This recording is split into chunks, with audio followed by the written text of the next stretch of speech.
Praise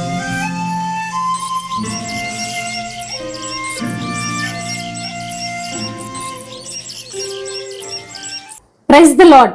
మన ప్రభువును మన రక్షకుడైన యేసుక్రీస్తు వారి ఉన్నతమైన నామంలో మీ అందరికీ మా హృదయపూర్వక వందనములు. మీరందరూ ఎలా ఉన్నారండి?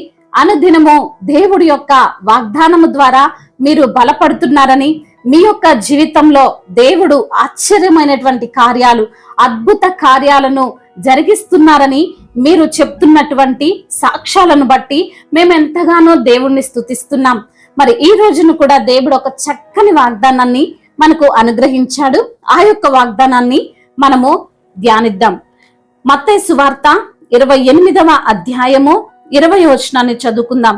ఇదిగో నేను యుగ సమాప్తి వరకు సదాకాలము మీతో కూడా ఉన్నానని వారితో చెప్పెను. హల్లెలూయా. యుగ సమాప్తి వరకు దేవుడు మనతోనే ఉన్నాడు. మన ప్రభువు మనతోనే ఉన్నాడు. మనము ఎప్పుడు కూడా ఒంటరి వారమో కాదు, మనం ఎప్పుడు కూడా అనాథలమో కాదు. మరి దేవుడు ఒక వాక్యం ద్వారా మాట్లాడుతున్నాడు. నిన్ను ఎన్నడూ విడువను, నిన్ను ఎంత మాత్రమును ఎడబాయనంటున్నాడు. హల్లెలూయా.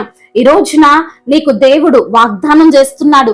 నీ శ్రమల్లో నేనుంటాను, నీ కష్టంలో నేనుంటాను, నీ దుఃఖ సమయంలో నేను నీతో కూడా ఉన్నాను, నువ్వు పడే వేదనలో నేను నీతో ఉన్నాను, నీ పైన పడే నిందలన్నిటిని కూడా నేను వింటున్నాను, నిన్నెప్పుడు విడిచిపెట్టను, నిన్ను ఎప్పుడు కూడా ఎడబాయను, నేను ఎప్పుడు నీతోనే ఉంటాను అని దేవుడు వాగ్దానం చేస్తున్నాడు.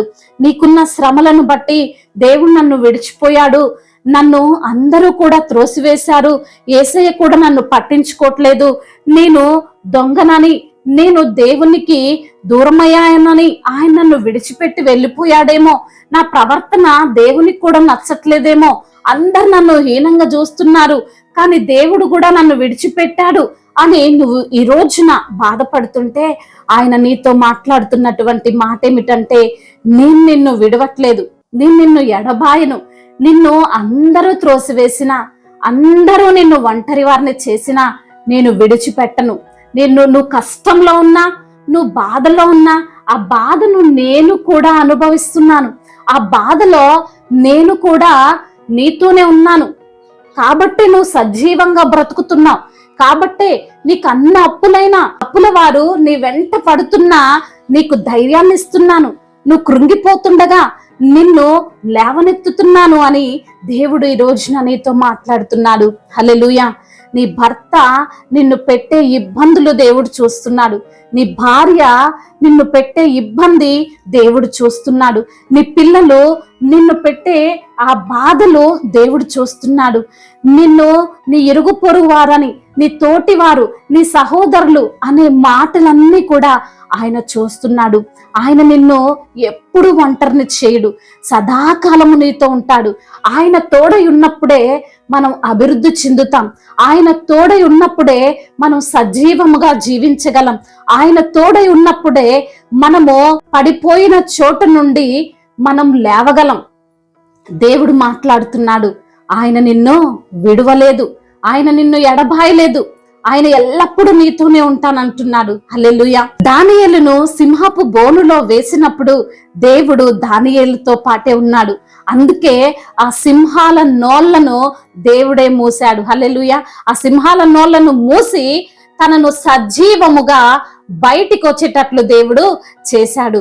పౌలు శీలలు వారికి బోండాలు బిగించి చెరసాలలో వేసినప్పుడు కూడా దేవుడు వారితోనే ఉన్నాడు. శ్రమల్లో దేవుడు నీకు తోడుగా ఉంటానంటున్నాడు, కష్టాల్లో ఆయన నీకు తోడుగా ఉంటానంటున్నాడు, నిన్న ఆయన ఎన్నడూ కూడా విడవను ఎడబాయనంటున్నాడు. నువ్వెందుకు బాధపడుతున్నా? దేవుడి సన్నిధి నాతో లేదు, దేవుడు నా దగ్గర లేడు, దేవుడు నాకు అన్యాయం చేస్తున్నాడు, దేవుడు నన్ను శ్రమల్లో వదిలేశాడని నువ్వు ఈ రోజున బాధపడుతుంటే ఆయన నీకు అభయం ఇస్తున్నాడు, ఆయన నీకు ధైర్యాన్ని ఇస్తున్నాడు, ఆయన ఎల్లప్పుడూ కూడా నీతోనే ఉంటాడు. ఆయన నువ్వు ప్రార్థన చేస్తుంటే నీ ప్రార్థన వింటున్నాడు, ఆయన నువ్వు దేవుని యొక్క సువార్తను ప్రకటిస్తుంటే ఆయన నీతో ఉంటానంటున్నాడు. నువ్వు భయపడొద్దు అంటున్నాడు, నువ్వు దిగులు చెందొద్దు అంటున్నాడు. కాబట్టి ఈ రోజున దేవుడిచ్చినటువంటి వాగ్దానం నువ్వు రిసీవ్ చేసుకో. దేవుడు నాతో ఉన్నాడు, నేను ఎప్పుడూ ఒంటరిని కాను అని నువ్వు ధైర్యం తెచ్చుకో. దేవుని నామాన్ని బట్టి ధైర్యం తెచ్చుకో. దేవుడు సదాకాలం నీతో ఉంటాడు. నీ బాధల్లో ఉంటాడు, నీ సంతోషంలో ఉంటాడు, నీ ఫెయిల్యూర్స్ లో ఉంటాడు, నీ విజయంలో దేవుడు ఉంటాడు. కాబట్టి ఆయన వైపు చూస్తూ ముందుకు సాగు. దేవుడు ఈ మాటలను దీవించునుగాక. ఈ వాగ్దానము మీ యొక్క హృదయములో దేవుడు ఫలింపచేయునుగాక. ప్రార్థించుకుందాము. ప్రతి ఒక్కరు కూడా ప్రార్థనలో ఏకీభవించగలరు. ప్రార్థన.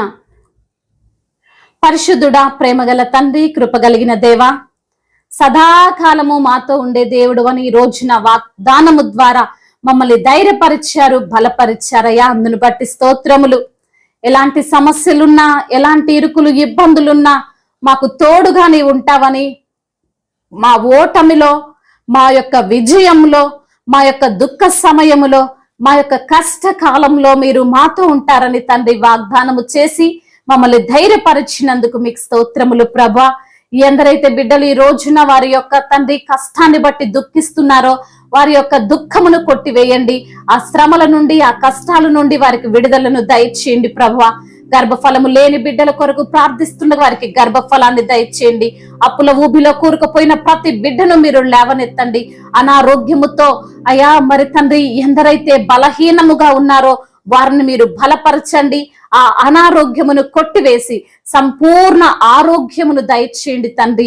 మీరే వారికి స్వస్థతను అనుగ్రహించమని, మీ యొక్క కృప వారితో ఉంచమని ప్రభువా.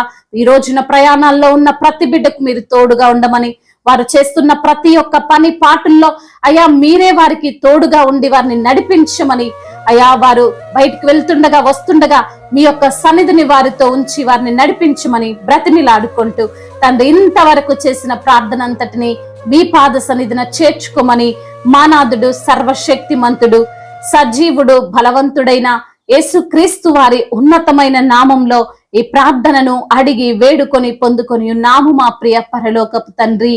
ఆమేన్. దేవుడు మిమ్మల్ని దీవించి బలపరిచి స్థిరపరచునుగాక. May God bless you all.